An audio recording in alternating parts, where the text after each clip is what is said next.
Russia ने intercontinental ballistic missile सरमत की सफल टेस्टिंग की है, जो मल्टीपल न्यूक्लियर वॉरहेड ले जाने में सक्षम है। एक साथ दर्जनों टारगेट्स पर अटैक करने में कैपेबल है। साथ ही इसकी मारक क्षमता को 35,000 किलोमीटर तक पहुंचाया जा सकता है। पुतिन ने इसे दुनिया की सबसे खतरनाक मिसाइल बताया है। दुनिया के तमाम हिस्से सरमत मिसाइल की जद में है। इंटरकॉन्टिनेंटल बैलिस्टिक मिसाइल यानी कि ICBM का ये टेस्ट किया गया। सरमत के टेस्ट इससे पहले भी रशिया कई मौके पर कर चुका है, लेकिन इसकी रेंज 35,000 किलोमीटर तक बताई जा रही है।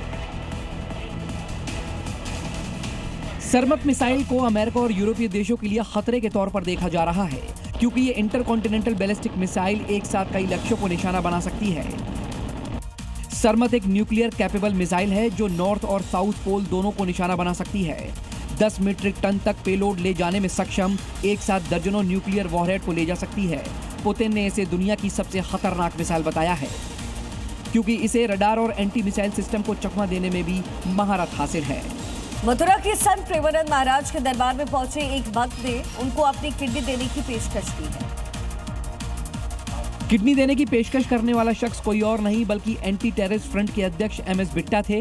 प्रेमानंद से मिलने पहुंचे MS बिट्टा ने किडनी देने की पेशकश की। मेरी किडनियां आपके काम आती है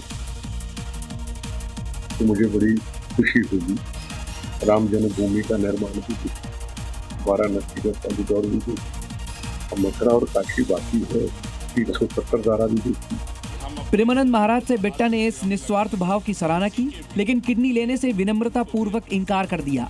महाराज ने कहा कि वो किसी और के शरीर का एक बूंद खून या अंग भी नहीं लेंगे।